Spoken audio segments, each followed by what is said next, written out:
Elio Di Rupo a visité cet après-midi la brasserie Stella Artois située à Louvain. Un fleuron belge qui s'exporte bien, surtout aux États-Unis. Le patron d'AB InBev, Carlos Brito, l'une des plus grandes fortunes au monde, était à ses côtés pour servir de guide au Premier ministre. Sébastien Rosenfeld sur place avec Xavier Gérard. Le patron d'AB InBev, Carlos Brito, semble intarissable sur la Stella Artois. L'occasion pour Elio Di Rupo de tout savoir sur la longue tradition de cette bière, née en 1366. Elle est la première bière belge à l'étranger, surtout aux États-Unis où les chiffres de croissance doublent chaque année. Une réussite qui permet à Carlos Brito d'être rassurant sur la solidité des liens qui unissent son groupe à la Belgique et à son implantation historique à Louvain.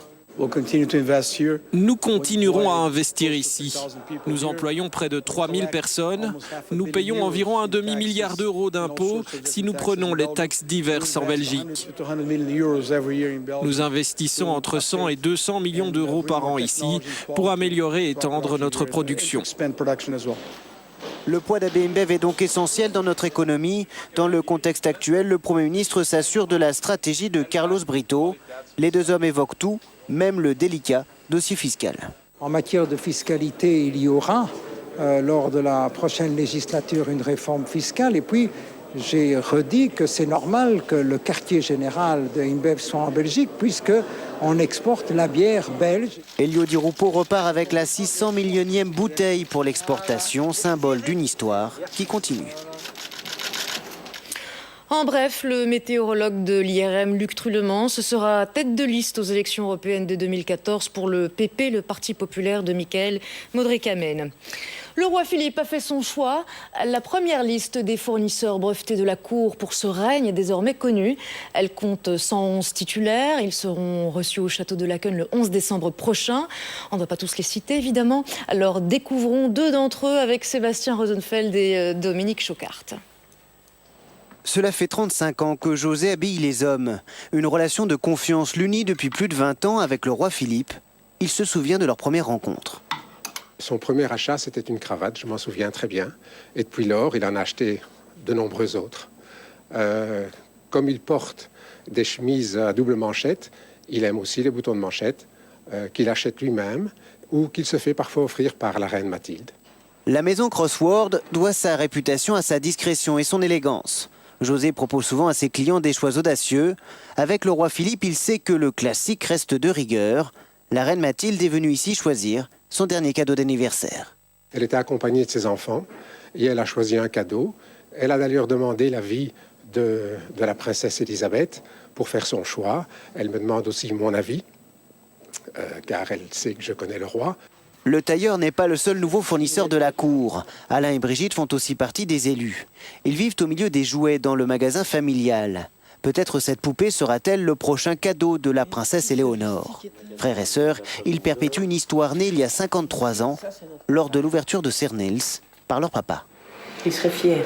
La princesse Paola a été une des premières clientes et le prince Albert à l'époque, donc je parle d'il y a une cinquantaine d'années.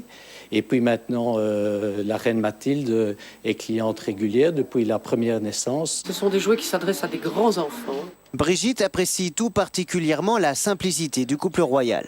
Ils restent de manière tout à fait retirée et attendent leur tour comme tout un chacun et patiemment. Surtout dans les périodes où on a beaucoup de monde. Dans cet univers au goût d'éternité, des idées sont déjà en vitrine.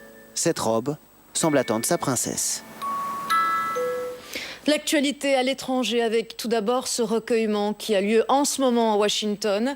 Le président américain Barack Obama, accompagné de Bill et Hillary Clinton, rend hommage à John Fitzgerald Kennedy. C'est l'un des moments forts des commémorations du 50e anniversaire d'un assassinat qui a changé l'Amérique. Les trois démocrates accompagnés de la première dame Michelle Obama ont déposé une couronne de fleurs près de la flamme qui marque l'emplacement des restes du 35e président des États-Unis au cœur du cimetière national d'Arlington. Voilà pour cet hommage. Le 22 novembre 1963, JFK était donc abattu de 3 balles tirées depuis une fenêtre du 5e étage d'un bâtiment surplombant le cortège présidentiel, le dépôt de livres de Dallas. La version officielle ne parle que d'un seul tireur, Lee Harvey Oswald, très vite désigné comme coupable. À Dallas, Mathieu Coll, François-Xavier Van Leuf. Le président a été touché à 12h30 et 3 minutes plus tard, Lee Harvey Oswald sort du dépôt de livres scolaires et monte dans un bus. L'histoire est gravée dans les mémoires. L'histoire répétée des milliers de fois par Michael dans son bus. Celle du président bien sûr, mais surtout celle de Lee Harvey Oswald. Sur les traces de celui qui a, par défaut d'autres preuves, assassiné John Fitzgerald Kennedy.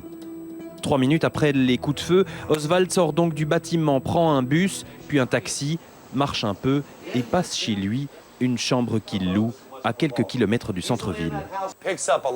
Il prend une veste légère et son calibre 38. Il ne reste qu'une minute et s'en va à pied. Un peu plus loin, sur le bord de la route, un agent de police est dans sa voiture et veut l'interpeller. Il est 13h15, 45 minutes après l'assassinat du président.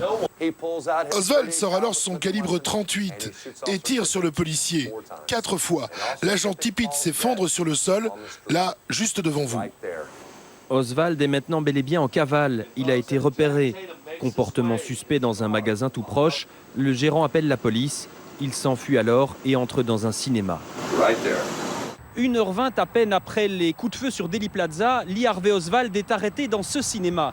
Mais les policiers pensent à ce moment-là avoir mis la main sur un simple tueur de flics, pas sur celui qui a tiré sur le président. Le lien ne se fera que quelques heures plus tard. Quelques heures pour se rendre compte qu'il est le seul manquant à l'appel des employés du dépôt de livres et donc coupable tout désigné, vu ses sympathies pour le communisme et l'Union soviétique. La suite, c'est la prison et 12 heures d'interrogatoire plus tard, Oswald clame toujours son innocence. Avez-vous tué le président? Non, je n'ai pas été accusé de cela. Personne ne m'a encore dit ça. Il doit être transféré, mais le transfert n'aura jamais lieu. Jack Ruby, mafieux et patron de nightclub, là-bas à bout portant. Ce fut alors le premier meurtre vécu en direct à la télévision. Et voilà, selon Michael, l'histoire des dernières heures de Lee Harvey Oswald. Selon les conclusions officielles de l'enquête aussi, il y a eu un tireur, un fusil et 3 balles à la fenêtre du 5e étage.